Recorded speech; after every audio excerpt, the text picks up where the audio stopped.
तो हम लोग बिहार स्पेशल के अंतर्गत जो सबसे लास्ट पार्ट है अब बिहार का हिस्ट्री, उसे हम कवर करने जा रहे हैं। ठीक है। इसके अंतर्गत जो बिहार का हिस्ट्री है, इसमें हम एंशियंट हिस्ट्री, मेडिएवल और मॉडर्न, यानी प्राचीन, मध्यकालीन और आधुनिक, इन तीनों पार्ट्स को हम देखें। इसमें जो है एंशियंट हिस्ट्री आप पढ़ते हैं तो जो बिहार का हिस्ट्री है एंशियंट वाला, वही इंडिया का है। मेजरली जो बिहार का है वही इंडिया का है। इसका मतलब है कि दोनों में से किसी एक का पढ़िए, काम हो जाता है। लेकिन अभी थोड़ा हम चीजों को शॉर्ट में ही लेकर के चलेंगे, बिहार स्पेसिफिक ही बात करेंगे, और फिर जो अपना हिस्ट्री का नोट्स है फिर उससे हम चीजों को आगे बढ़ाएंगे, है ना, जब मेन हिस्ट्री हम पढ़ेंगे तो। ठीक है। अभी हम इसके अकॉर्डिंग चल रहे हैं, तो इतना ही रखेंगे तो हमारे लिए ज्यादा बेनिफिशियल होगा। ठीक है। चीजों को डिस्ट्रैक्ट नहीं करने, नहीं तो क्या होगा, फिर दायरा बढ़ेगा, फिर बिहार से मुद्दा हमारा हट जाए। समझे। चलिए, तो बिहार के हिस्ट्री के अंतर्गत सबसे पहले हम प्राचीन बिहार की बात करते हैं, एंशियंट बिहार, है ना, एंशियंट हिस्ट्री। इस एंशियंट हिस्ट्री के अंतर्गत आप देखेंगे तो हिस्ट्री की शुरुआत कब से होगी, उस समय से, एकदम जीरो से, मान लीजिए जीरो से लेकर करके, और यह कब तक चलेगी, मध्यकाल तक। जीरो से लेकर के मध्यकाल तक, यानी आप कह सकते हैं कि दिल्ली सल्तनत की स्थापना होने से पहले तक। ठीक है। या जनरली यह भी कह दिया जाता है, जीरो से लेकर के मान लीजिए 800 ईस्वी तक, 800 से 1200 का फेज जो माना जाता है ट्रांजिशन फेज। ट्रांजिशन मतलब वो बदलाव वाला फेज, तो जैसे भी समझ सकते हैं। ठीक है। तो जीरो से लेकर करके कहा जाता है कि शुरुआती दौर में,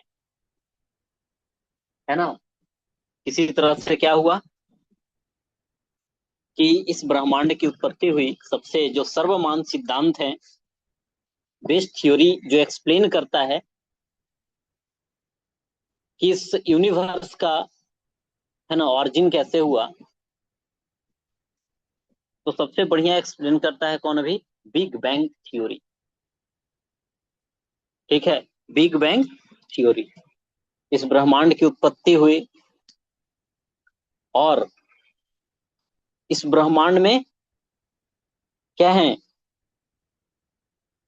असंख्य तारे हैं, कई सारे तारे का समूह है। ठीक है। और फिर अपना एक मिल्की वे है, उसका एक पार्ट कौन है, अपना सोलर सिस्टम है, और उस सोलर सिस्टम में एक अपना प्लानेट अर्थ है, यानी पृथ्वी, और उस पृथ्वी पे हम हैं। तो उस पृथ्वी पे कहा जाता है कि पहले एकदम ठंडा था, पूरा ठंडा, यह ग्लोब पूरा क्या था, ठंडा। फिर धीरे धीरे क्या हुआ, जैसे अभी दिखते हो, पढ़ते भी हो आप, कि धीरे धीरे टेम्परेचर बढ़ता ही गया है ना, धीरे धीरे टेम्परेचर क्या हुआ है, बढ़ता ही गया। तो धीरे धीरे पूरा ठंडा था, धीरे धीरे टेम्परेचर बढ़ा, और फिर जीव जंतुओं की क्या हुई, उत्पत्ति हुई। उसमें फिर मानव का भी उत्पत्ति होगा, और मानव फिर धीरे धीरे अपना क्या करेगा, इवोल्यूशन, उनका विकास होगा अलग अलग तरीकों से, कुछ खोज करेंगे, आविष्कार करेंगे, अपनी जीवन को क्या करेंगे, आसान बनाएंगे। तो जिस समय से समझिए कि उत्पत्ति होती है मानव की, उस समय, है ना, तो कुछ नहीं होगा इनके पास इनोवेशन के नाम पे। जो शुरुआत का फेज होगा उसमें, है ना, अभी देख रहे हो इलेक्ट्रॉनिक मीडिया तक हम लोग, डिजिटल मीडिया तक पहुंच चुके हैं। हमारे पास एक दूसरे से कनेक्ट होने के लिए विभिन्न प्रकार के साधन है। उस समय कुछ नहीं था। तो जो सबसे शुरू का फेज है ना, उसमें मानव पढ़ा लिखा नहीं होगा, वो अपने शुरुआती दौर में होगा, और उसे कहते हैं स्टोन एज। ठीक है, स्टोन, स्टोन माने पत्थर, पाषाण का, समझे। तो जो भी इसमें कुछ मिलेंगे आपको, क्या होगा, औजार वगैरह जो भी वह इस्तेमाल करेंगे, सब का सब पत्थर का बना होगा, समझे। तो पहले क्या होता था, जैसे वो लोग पहाड़ पे है, नीचे इधर नदी बह रही है, क्या होता था, इधर कोई जानवर आया पानी पीने के लिए, ठीक है, इधर कोई आया जानवर, ऊपर से क्या पत्थर लुढ़का दिया, पत्थर गिरेगा, लग गया, चंप गया, मर गया जानवर, उसी को खा जाएगा। फिर देखा कि पत्थर आपस में नहीं होता है, टकरा गया, टकराने के बाद सूखी पत्ती वगैरह रही होगी, आग लग गया। फिर वहीं से उसको जानकारी मिला, क्या, कि पत्थर पत्थर टकराएगा तो आग लगेगा। और कई बार नहीं होता है कि आग लगने के क्रम में कुछ जानवर मर गए, खाया तो टेस्ट बढ़ गया उसका। तो फिर उसके दिमाग में आया कि क्या, पका देने के बाद मांस है जो ज्यादा टेस्टी हो जाता है, पत्थर आपस में टकरा जाते हैं तो आग लग जाता है। और वही धीरे धीरे उनकी प्रैक्टिकल नॉलेज बढ़ती गई, है ना। फिर क्या होगा, पहले बड़े बड़े पत्थर के औजार, फिर औजार क्या होते जाएंगे, छोटे, छोटे होते होते, पहला क्या, पहले जंगली जानवर को मारेगा, शिकार करेगा, आग जलाना सीखेगा। इसके बाद क्या होगा, फिर पशुपालन शुरू कर देगा, ठीक है, एनिमल हस्बेंड्री को शुरू कर देता है। और उसके बाद फिर क्या करेगा, पशु पालना शुरू करेगा। फिर देखिए कि कुछ कुछ नेचुरल चीजें हैं जो किसी खास मौसम में है जो उगते हैं, फिर वह खेती पर रम कर देगा। फिर सबसे पहला जो खोजा गया मेटल था, धातु, वह क्या था, कॉपर। तो कॉपर और तांबा दोनों के कॉम्बिनेशन से औजार बनाया जाने लगा। जैसे छुरी बना दिया किस चीज का, तांबा का, और उसका बेट लगा दिया किस चीज का, बेट समझते हो, जो जिसे पकड़ा जाता है, यह बना दिया किस चीज का, स्टोन का, दोनों मिला करके। तो कॉपर वाला एज चाल्कोलिथिक कहलाता है, और उसमें स्टोन मिला दिया, है ना। तो चाल्कोलिथिक कहने का मतलब हो गया ताम्र पाषाण, यानी कॉपर और पत्थर दोनों का कॉम्बिनेशन। और उसके बाद है जो फिर मेटल के रूप में सबसे पहला क्या, याद रहेगा, कॉपर, ठीक है। इसके बाद क्या होगा कि इंडस वैली सिविलाइजेशन आएगा भारत वाले एरिया में। इसके साथ साथ पैरेलली कई जगह पे अलग अलग सिविलाइजेशन होंगे। और उस समय, अब पहले सोचो कुछ नहीं था, तो धीरे धीरे धीरे धीरे धीरे धीरे बहुत सारा चीज सीखा, और इंडस वैली सिविलाइजेशन आने तक, है ना, क्या हुआ, बहुत ज्यादा डेवलपमेंट हो गया। और वह क्या हो गया, सिविलाइज्ड सिटी के रूप में इंडस वैली सिविलाइजेशन का विकास होता है। तो सिंधु घाटी सभ्यता, इंडस को ही हिंदी में सिंधु कहते हैं, इंग्लिश में इंडस कहते हैं। उस नदी के किनारे लोग बसे हुए थे, क्योंकि पानी की जरूरत पड़ेगी जिंदगी को व्यतीत करने के लिए, तो पानी नदी के किनारे ही मिलेगा। और भी कई सारी सुविधाएं इस जगह पे मौजूद हुई, जिसके कारण से इसके किनारे सभ्यता का विकास हुआ। यह क्या था, इंडस वैली सिविलाइजेशन। सबसे इसका प्रमुख विशेषता पूछे, इंपॉर्टेंट फीचर, तो टाउन प्लानिंग बड़ा जबरदस्त था। वो आगे हम पढ़ेंगे, बड़ा मजा आएगा पढ़ने में। तो इंडस वैली सिविलाइजेशन आएगा, लेकिन उसका फैलाव कहां तक, यूपी तक रहेगा। इसका मतलब है कि बिहार वाले हिस्ट्री में हम लोग इंडस वैली के बारे में नहीं पढ़ेंगे। फिर इसके बाद क्या हैगा, बाढ़ वगैरह आने के कारण से यह सिविलाइजेशन क्या हो जाएगा, नष्ट। कोई फिक्स प्रमाण नहीं मिलता है, लेकिन संभावना जताया जाता है कि बाढ़ आया होगा, या बहुत दिनों तक बारिश नहीं हुई, लोग माइग्रेट कर गए। कई लोग कहते हैं कि आर्यों का आक्रमण हो गया। ठीक है, कई सारे कारण हैं जो कि आपको सिस्टमेटिक बाद में समझ में आएगा। ठीक है, धैर्य रखना है थोड़ा सा। इसके बाद क्या होगा, आर्ज लोग इस एरिया में आ जाएंगे। आर्ज मतलब, आर्ज का मतलब होता है आर्यंस, यानी कुलीन, सभ्य, सिविलाइज्ड। ठीक है, पढ़ा लिखा, समझे, समझदार लोग, जो मेनली कौन सी भाषा को जानते थे, संस्कृत। और वही आज लोग किस चीज का डेवलपमेंट करेंगे, वेद। तो वेद जो ऋग्वेद, यजुर्वेद, सामवेद, अथर्ववेद, इन सब की बात करते हैं, वह आर्यों के द्वारा लाया गया। शुरुआती दौर में क्या होगा कि वह थोड़ा क्या होगा, निष्पक्ष टाइप का होगा, उसमें भेदभाव टाइप की बातें नहीं होगी। उसमें जो भी चीजें हैं वह क्या होगा, कर्म के आधार पे, जैसा कर्म करोगे उसके बेस पे किसी को किस जिस श्रेणी में रखना हो रख देगा। लेकिन नहीं होता है, जो आया है सो जाएगा, राजा रंग फकीर, एक सिंहासन चढ़ी चले, एक बंधे जंजीर। ठीक है, जिसका उत्थान हुआ है उसका पतन निश्चित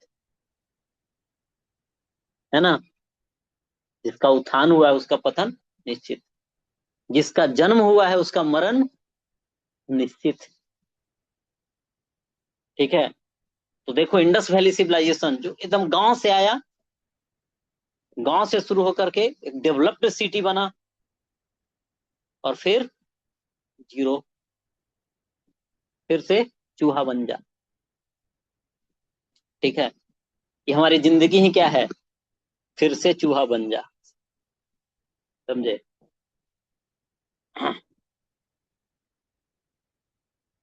फिर से चूहा बन जा का कहानी सुने हो तुम लोग,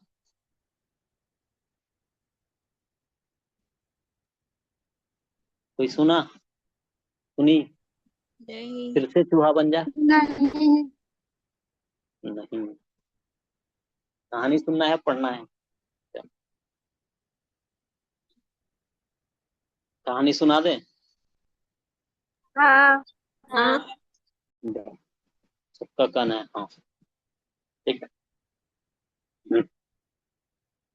हम लोग शायद कौन क्लास में पढ़े थे, शायद क्लास 2 में पढ़े थे, है ना। उसमें था क्या, फिर से चूहा बन जा, मतलब नाम ही था उसका, फिर से चूहा बन जा। ठीक है, तो कभी कभी बात आ जाता है तो दिमाग में चीजें आ ही जाती है। जैसे अभी हमने बात की इंडस वैली सिविलाइजेशन, पहले तो कुछ नहीं था, फिर धीरे धीरे धीरे धीरे क्या हुआ, सभ्यता का विकास हुआ। टॉप लेवल पे चला, कुछ दिन तक ही चलता रहेगा, और फिर क्या होगा, हो सकता है धड़ाम से भी गिर जाए या धीरे धीरे क्षय हो जाए, और फिर से वही जीरो वाली पोजीशन पे आ जाता है। तो लाइफ का क्रम भी कुछ इसी प्रकार से है।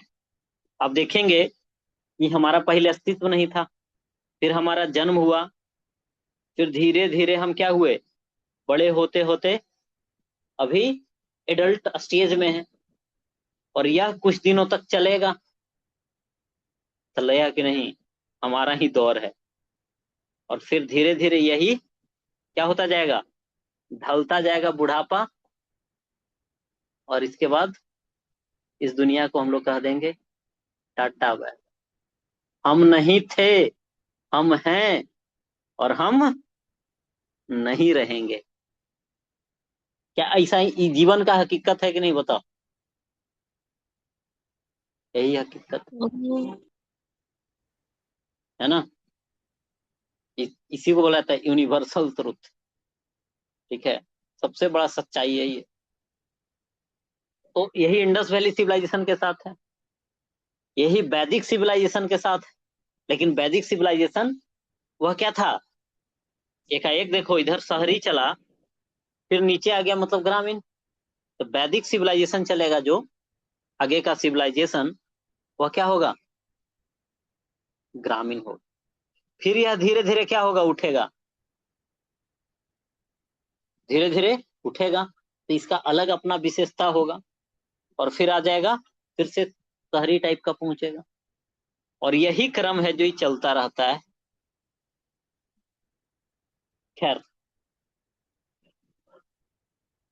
ये हमारा जिंदगी का ग्राफ है। तरक्की का ग्राफ भी ऐसा ही होता है ना। चलो, तो ये कहानी यह था, फिर से चूहा बन जा वाला।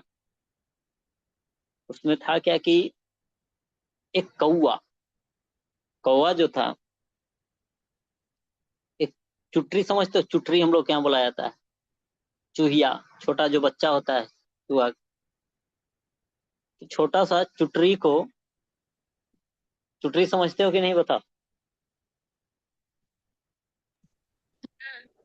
हाँ।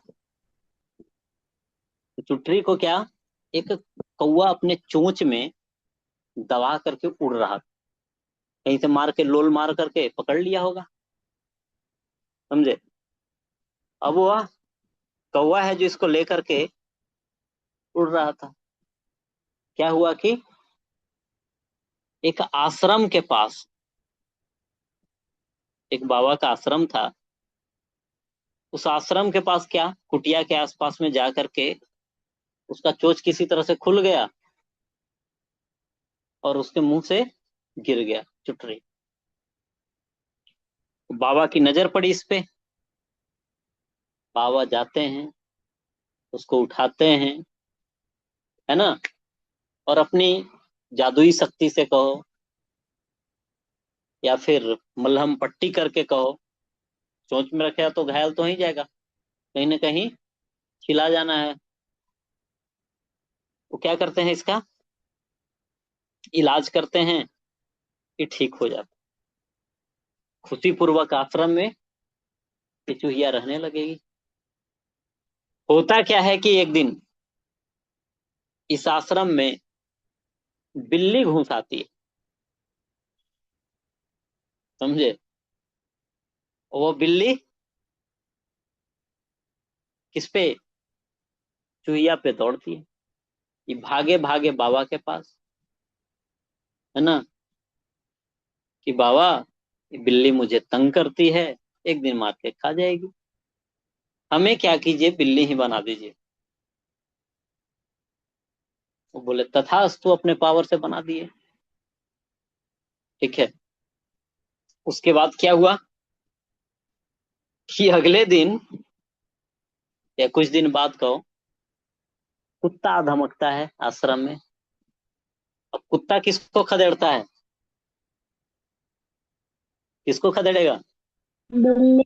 बिल्ली को। बिल्ली को।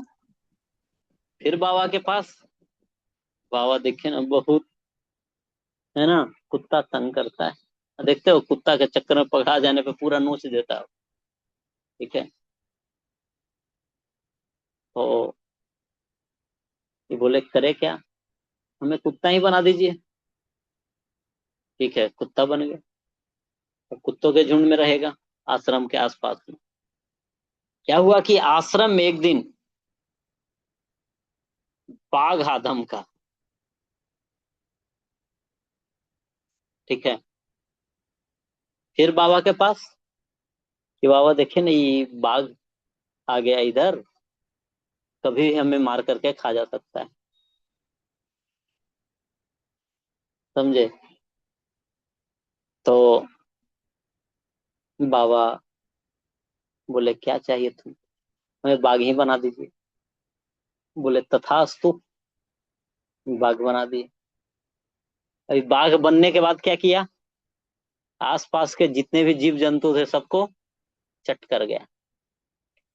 घान दाना भोजन पानी मिलने नहीं लगा। तो क्या हुआ, एक दिन बाबा थे बैठे हुए, बाबे पर झड़प गया। समझे। बाबा को तो पता था इतना जब बना सकते हैं तो बिगाड़ भी सकते हैं। तो बाबा क्या अपने पावर से कहते हैं फिर से चूहा बन जा, और फिर इसको क्या बना देते हैं, चूहा। मतलब क्या समझे,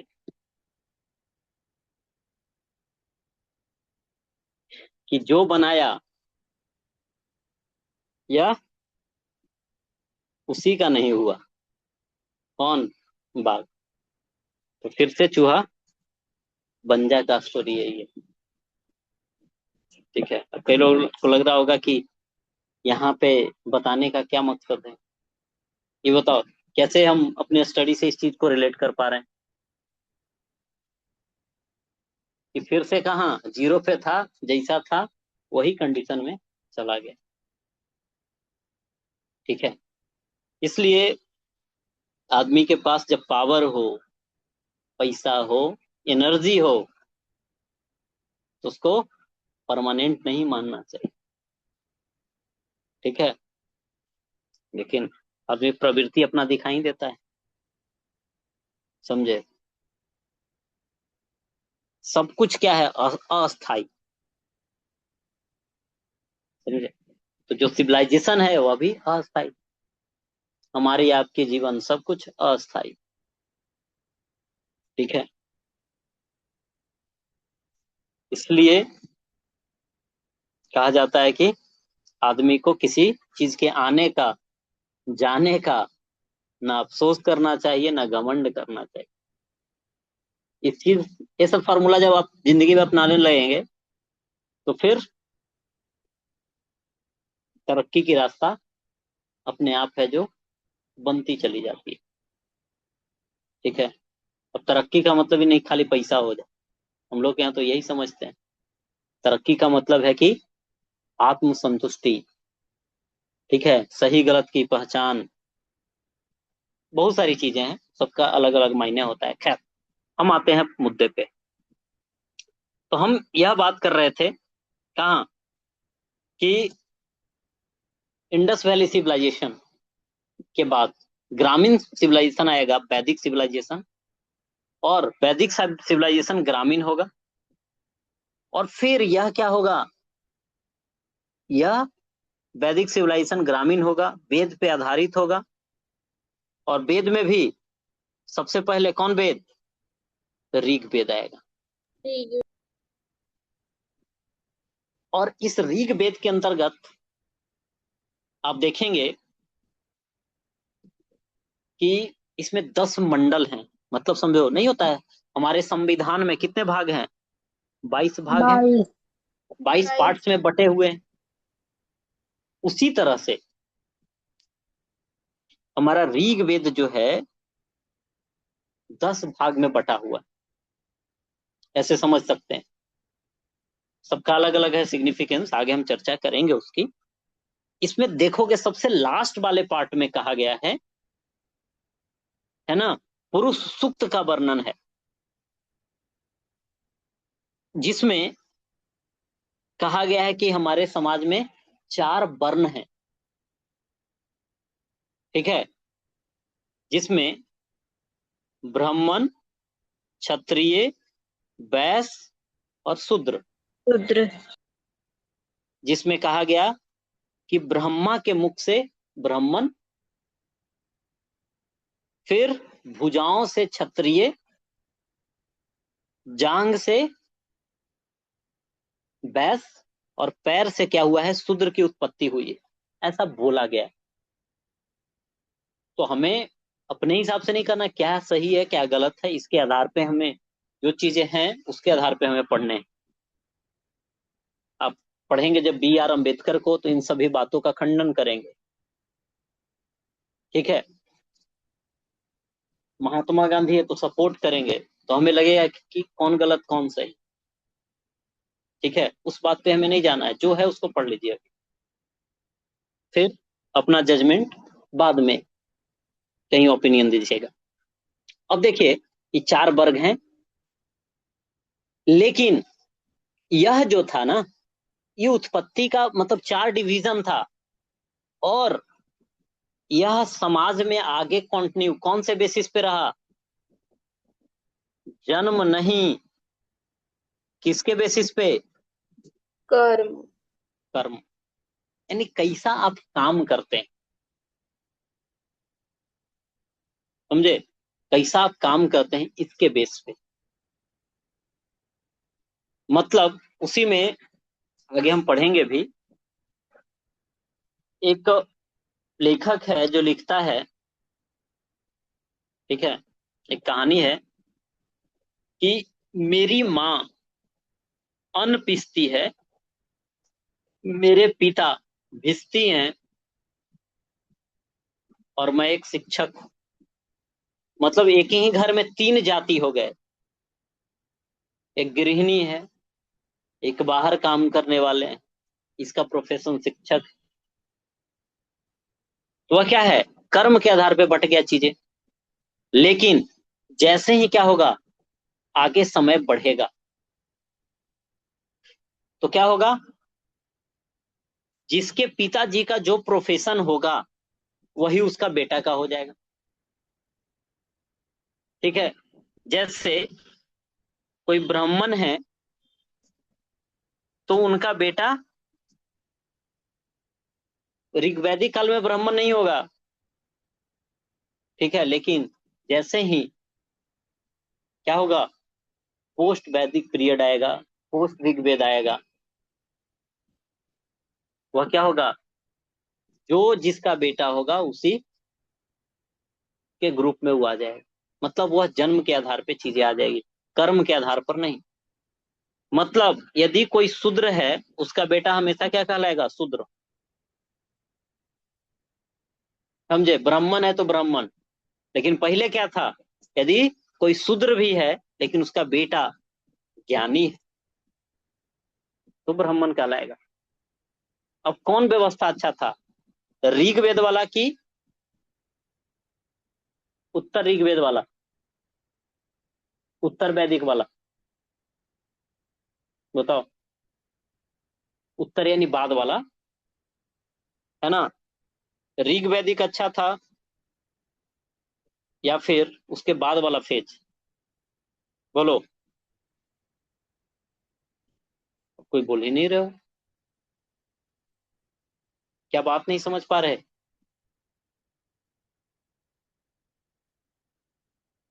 बात जो मैं कहना चाह रहा, क्या समझ पा रहे।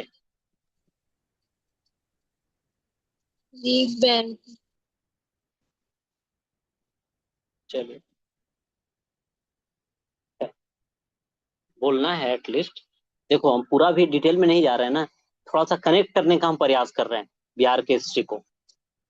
तो इधर क्या होगा, स्थिति समाज की, है ना, पोस्ट वैदिक पीरियड में समाज की स्थिति कमजोर हो जाएगी। इसमें ब्राह्मण का बेटा ब्राह्मण बनेगा, तो इधर क्या होगा, जन्म आधारित चीजें हो जाएगी। पहले वाले में क्या थी, स्त्रियों की स्थिति अच्छी थी। पोस्ट वाले, बाद वाले में स्त्रियों की स्थिति खराब हो जाएगी। इसमें स्त्री पढ़ने उड़ने का खूब, है ना, अनुमति था, एका पर एक विद्वान महिलाएं थी, विदुषी। लेकिन पोस्ट वैदिक पीरियड में नहीं देखने को मिलेगा। समाज क्या होगा, अलग अलग जन्म आधार पे बट जाएगा, और यहीं से क्या होगा, ब्राह्मण का प्रभाव आ जाएगा। ठीक है, यहीं से ब्राह्मण का प्रभाव आ जाएगा। फिर चीजों को अपने अकॉर्डिंग मैनिपुलेट करेंगे लोग। ठीक है, और उसके बाद है जो समाज में कुरीति भर जाएगी। ठीक है, कर्म कांड हम लोग को बड़ा अजीब लगता है कि हम जिस देश में हम लोग किस चीज को, नदी को मां मानते हैं। गंगा पवित्र नदी है बस कहने का, लेकिन गंदगी देख लो, है ना, उसमें क्या क्या नहीं मिला दिया जा रहा है। लेकिन जो देखोगे वेस्टर्न कंट्रीज हैं, नदी को मां नहीं मानता है लेकिन कचरा नहीं डालता है उसमें। ठीक है, तो कितना अंतर है केवल मानने और एक रियल लाइफ में स्वीकारने दोनों अलग अलग क्या है चीजें। खैर, हम लोग के यहाँ क्या होता है, कुछ मूर्ति उर्ति होगा, जाओ नदी में फेंक दो। पॉलीथीन होगा, पूजा वाला सामान उसमें डालेगा, कचड़ा फचड़ा सब नदी में फेंक दो। ठीक है, तो समस्याएं है, ये सब चीज सब पोस्ट वैदिक पीरियड में देखने को मिलेगी। ठीक है, खैर, अब इन सब पे चर्चा करने से कई लोग विक्षिप्त टाइप के हो जाते हैं। ठीक है, लेकिन हमें थोड़ा सा रेशनल बनने की जरूरत होती है। ठीक है, खैर, इस पे चर्चा कभी बाद में होगी। ये सब टॉपिक कंट्रोवर्शियल हो जाते हैं। अब हो सकता है कि कोई किसी खास जाति धर्म से बिलोंग करेंगे, तो उनको लगेगा कि, है ना, मास्टर इसे बोल रहा है। ठीक है, लेकिन ये सोचने वाली बात है। खैर, तो इसमें क्या होगा, इधर कर्म कांड बढ़ जाएगा। कर्म कांड बढ़ेगा तो फिर जो गरीब तबके के लोग होंगे, वे क्या होंगे, ऐसे कर्म कांड से बचना चाहेंगे। ठीक है, और इस समाज में कुरीति को दूर करने के लिए क्या होगा, यहीं पे सामाजिक धार्मिक आंदोलन होगा। और इसी टाइम में जैन धर्म और कौन सा, बौद्ध धर्म की उत्पत्ति होगी। समझे, इसी टाइम में जैन धर्म और बौद्ध धर्म। तो क्यों, आखिर ये सब धर्म क्यों आया, अल्टरनेटिव किसी चीज का क्यों आता है ना, जब व्यवस्थाएं कमजोर हो जाती है, जो एग्जिस्टिंग सिस्टम है वो कमजोर हो गई। ठीक है, जिसमें ऊंच नीच माना जाने लगा। लेकिन यही देखो बौद्ध धर्म को, है ना, सबको क्या मानता है, बराबर। ठीक है, और यही कारण से देखोगे कि कई सारे जिन्हें सो कॉल्ड, मतलब नहीं बोला जाता है कि नीच नीच नीच जाति के हैं, इस तरह का टर्म का इस्तेमाल किया जाता है, उन सब ने कौन से धर्म को अपनाना शुरू किया, बौद्ध धर्म। इवन भीमराव अंबेडकर कोशिश करते करते मरने से पहले अपने आप को, है ना, हिंदू धर्म से अलग कर करके किसमें, बौद्ध धर्म को अपना लिए थे 1956 में वो। ठीक है, और उसके बाद आप देखेंगे कि कई सारे जो एससी क्लास के लोग हैं, बहुत सारे लोग कौन, भले आपको दिखेंगे ऐसे हिंदू धर्म में भले थे, लेकिन धीरे धीरे वह कन्वर्ट होंगे या तो क्रिश्चियन में या तो बौद्ध में। ठीक है, क्योंकि कई लोग इतना पूजा पाठ का जो तौर तरीका है अफोर्ड नहीं कर सकते, कर्म कांड वैसा नहीं कर सकते। ठीक है, बाकी मानना न मानना सबकी अलग अलग बातें। फिर क्या होगा, है ना, अलग अलग कबीला में युद्ध होगा, लड़ाई होगा, फिर जीतेगा, फिर वही अपना बड़ा साम्राज्य खड़ा करेगा। आज भी होता है अलग अलग रूपों में। और फिर जो मजबूत रहेगा, अभी तो हम लोगों ने चर्चा किया कि nothing is permanent in this world, कुछ भी परमानेंट नहीं है। ठीक है, तो क्या होगा फिर, जिसके पास पैसा अधिक हो जाएगा, पावर अधिक हो जाएगा, साम्राज्य को बड़ा करेगा, पहले खुद राजा बनेगा, फिर आसपास के इलाका को हड़पेगा। इस शुरू से कंसेप्ट आ रहा है, आज भी चलते रहता है। ठीक है, अभी कई सारा विवाद आपको सुनने को मिल रहा होगा आसपास में, वही है। फिर पैसा जब हो जाने पे क्या होता है, घमंड का प्रकाशता बढ़ता है, बड़ी मछली छोटी मछली को खा जाता है, इसी को बोला जाता है मत्स्य न्याय। ठीक है, फिर अपना साम्राज्य का क्या होगा, विस्तार करेगा, और ये सब इसके अंदर आ जाएगा, खत्म, अगल बगल, फिर और बढ़ाएगा और बढ़ाएगा। लेकिन कई बार क्या हो जाता है, दाव गलत पड़ जाता है, और उस एक गलत दाव के कारण से फिर यह साम्राज्य नष्ट भी हो जाता है। ठीक है, तो ये चीजें आपको हिस्ट्री में देखने को मिलेगी। तो क्या होगा, बौद्ध धर्म जैन धर्म का उदय होगा, साथ में इस एरिया में क्या होंगे, साम्राज्य, छोटे छोटे साम्राज्य अलग अलग एरिया में उदय होंगे। पहले लोग ग्रुप में रहा करते थे, जिसे क्या कहा जाता था, कबीला, और फिर कई सारा कबीला बन जाएगा, और फिर सब जुड़ते जुड़ते जुड़ते क्या बना देंगे, महाजनपद।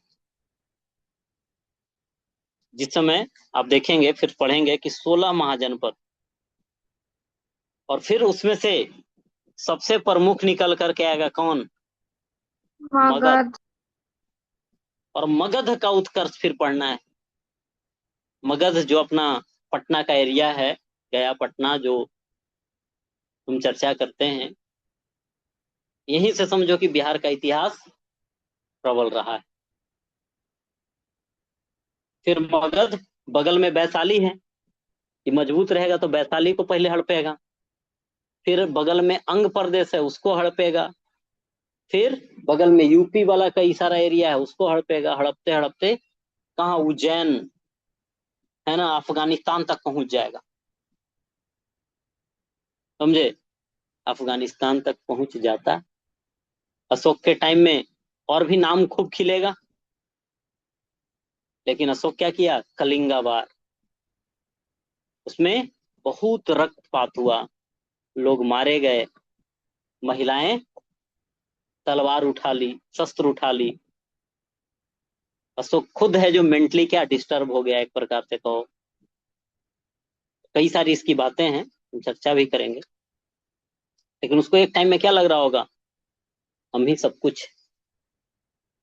ठीक है, लेकिन यह मगध साम्राज्य भी क्या था, बहुत शक्तिशाली था, लेकिन इसका भी पतन हो गया। ठीक है, अशोक बहुत क्या था, बड़ा बलशाली राजा था, खत्म हो गया। ठीक है, चलिए, लेकिन कुछ चीजें हैं जो कुछ छाप छोड़ गया, वो अलग बात है, हम पढ़ेंगे बाद में। तो मतलब आप समझ पा रहे हैं, रिलेट कर पा रहे हैं, मतलब हम कहना यह चाह रहे हैं कि हमारी पृथ्वी जीरो से शुरू हुई। ठीक है, मतलब ब्रह्मांड की उत्पत्ति हुई, उसमें से अपना एक पार्ट, इस ब्रह्मांड में अपना एक क्या है, पृथ्वी है। इस पृथ्वी का टेम्परेचर धीरे धीरे बढ़ा, जीवन जीने लायक हुआ, तो किसकी उत्पत्ति हुई? ह्यूमन बीइंग की, मानव की।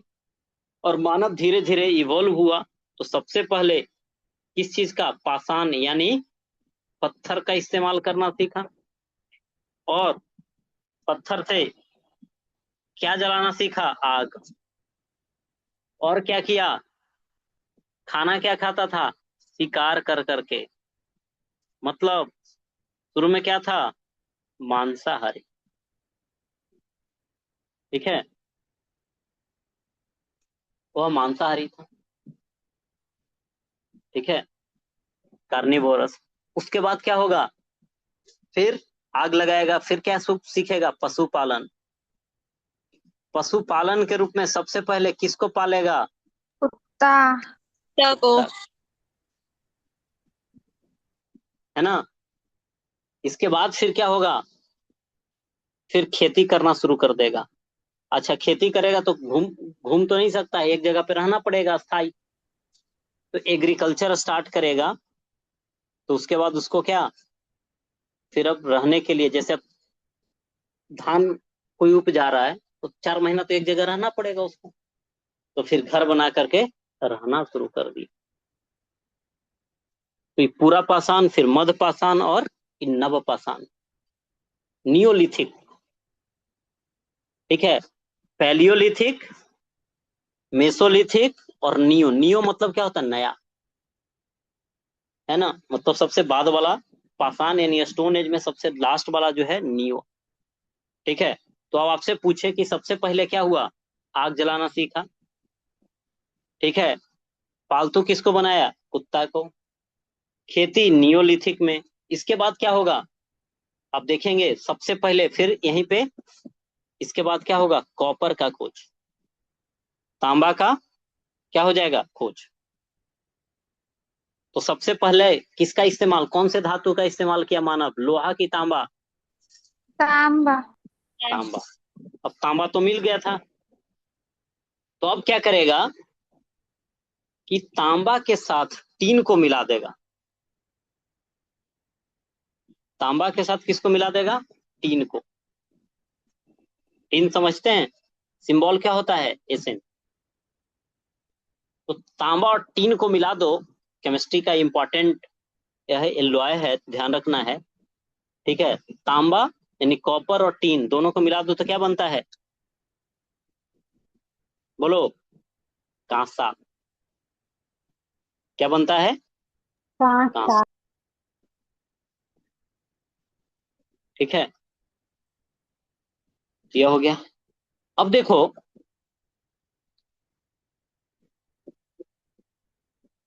कि इसी को ब्रॉन्ज कहते हैं। ठीक है, तो इसके बाद का जो फेज आएगा, इंडस वैली सिविलाइजेशन। यानी सबसे पहले कौन एज बोले? Stone age. स्टोन एज के बाद हम लोगों को पढ़ना इंडस वैली सिविलाइजेशन।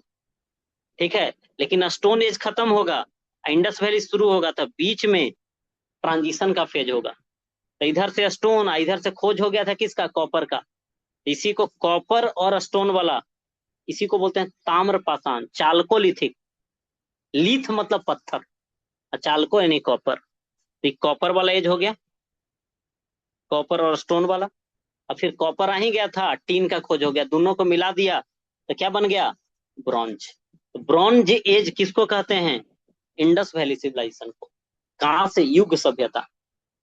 अभी इसी को लेकर के एक कंट्रोवर्सी आपने देखा हो, सुना होगा, एनसीईआरटी को लेकर के हुआ है ना? उसकी चर्चा हम करेंगे, पढ़ेंगे तो वहां से क्वेश्चन बनना ही है। अभी एनसीईआरटी में क्या है, एक नाचती हुई मूर्ति मिला था उस समय।